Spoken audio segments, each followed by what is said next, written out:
கன்னிராசி அன்பர்களுக்கு இந்த அக்டோபர் மாத ராசி பலன் உங்களுக்கு உங்களுடைய புதிய முயற்சிகள் சுமூகமாகவே முடியும். அரசாங்க வகையில் நீங்கள் எதிர்பார்ப்புகள் ஓரளவுக்கு நல்லபடியாகவே நிறைவேறும். வெளி வட்டாரத்தில் உங்களுக்கு உண்டான மதிப்பு மரியாதைகள் கூடக்கூடிய ஒரு நல்ல மாதமாகவே இந்த மாதம் அமையக்கூடும். வேலை செய்கிற இடத்துல உங்களுக்கு உண்டான எதிர்பார்த்த சலுகைகள் நல்லபடியாக கிடைக்கும். சக ஊழியர்களிடத்தில் உங்களுக்கு உண்டான மதிப்பு மரியாதைகள் கூடும். அவங்களுடைய ஒரு நல்ல ஒரு ஒத்துழைப்பும் உங்களுக்கு கிடைக்கக்கூடிய இந்த மாதம் நல்ல ஒரு மாதமாகவே அமையும்.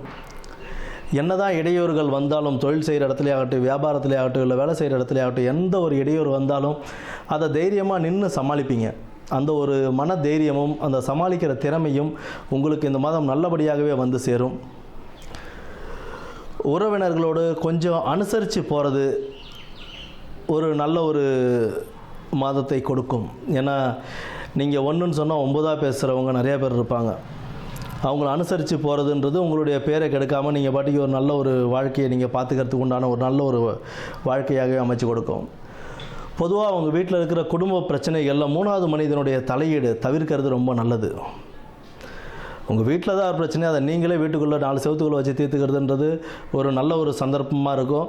அதில் தேவையில்லாமல் ஒரு 3வது மனிதனுடைய தலையீடு இருந்தால் அது கொஞ்சம் விபரீதமாகவே முடியறதுக்கான வாய்ப்புகள் உண்டு. பொதுவாக நீங்கள் வேலை செய்கிற இடத்துல உங்களுடைய மேலதிகாரிகளிடம் நிதான போக்கை கடைப்பிடிச்சு போகிறது கொஞ்சம் அவசியம். அவங்கள அனுசரித்து போகிறது தான் நல்லது. உங்களுக்கு ஒரு ப்ரொமோஷன் ஆகட்டும், இல்லை ஒரு இன்க்ரிமெண்ட் ஆகட்டும், எதுவாக இருந்தாலும் அவங்க த்ரூவாக தான் சைன் ஆகி வரணும்.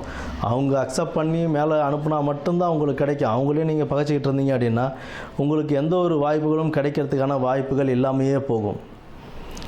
நீங்கள் பேசுகிற வார்த்தைகளில் சற்று நிதானமும் கவனமும் ரொம்பவே தேவை. நீங்கள் சொல்கிற ஒரு வார்த்தை இன்னொருத்தங்கிட்ட போகும்போது ஒரு 4 வார்த்தையாக போகலாம், இல்லை ஒரு 10 வார்த்தையாக கூட போகலாம். அதனால் நம்ம பேசும்போது நம்மளுடைய வார்த்தையில் நிதானமும் நம்மளுடைய சொல்லக்கூடிய வாக்கியங்களில் ஒரு கவனமும் ரொம்பவே தேவை. புதிய முயற்சிகள் உங்களுக்கு சுமூகமாக முடியும்னு சொல்லியிருக்கேன். நீங்கள் ஒரு வேலையை ஆரம்பிக்கிறீங்க, இல்லை ஒரு புதியதாக ஒரு தொழில் ஆரம்பிக்கிறீங்க அப்படின்னா புதிய தொழிலை விட செய்கிற தொழிலை விரிவாக்கம் பண்ணுறது உங்களுக்கு ஒரு நல்ல ஒரு மதிப்பை கொடுக்கும், நல்ல ஒரு அங்கீகாரத்தை கொடுக்கும். அதில் உண்டான கணிசமான ஒரு பலன்களை அது தரும்.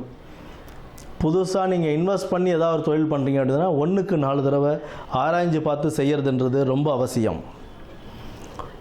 வீடு வாகனங்கள் வாங்கிறதா இருந்தாலும் சரி, இல்லை தான் நிலம்புலம் வாங்குறதா இருந்தாலும் சரி, இதெல்லாம் 1க்கு 10 தடவை ஆராய்ச்சி பண்ணி அது நமக்கு செட் ஆகுமா, இல்லை அதுக்காக கடன் வாங்கினா நம்மளால் திருப்பி கட்ட முடியுமா, நம்ம கட்டுறோன்னு சொன்ன டைமை தாண்டி போயிடுச்சுன்னா அவங்க என்னென்ன பேசுவாங்க, இதெல்லாம் ரொம்ப யோசித்து பார்த்து அதற்கப்புறம் இந்த மாதிரி விஷயங்களில் இறங்குங்க. நிலன் புலம் விற்கிற மாதிரி ஏதாவது சுச்சுவேஷன் வந்தால் அதுலேயும் யோசனை பண்ணி இறங்குங்க. அடிமட்ட ரேட்டுக்கு உங்களுடைய நிலங்களை நீங்கள் விற்க வேண்டிய அவசியம் உண்டாகக்கூடிய சூழ்நிலை இது. அதனால் விற்கிறதா இருந்தாலும் வாங்கிறதா இருந்தாலும் 1க்கு 10 தடவை யோசனை செஞ்சு செய்யுங்க. புதன்கிழமைகளில் உங்களுக்கு பெருமாள் வழிபாடு, துளசி மாலை சாற்றி பெருமாளை வழிபட்டு வருவதும், பிரதோஷ நாட்களில் நந்தி பகவானை வழிபட்டு வருவதும் உங்களுக்கு இந்த மாதத்தை இன்னும் சிறப்பாக்கி தரும் என்று கூறி வாழ்த்தி வணங்குகிறேன். நன்றி, வணக்கம்.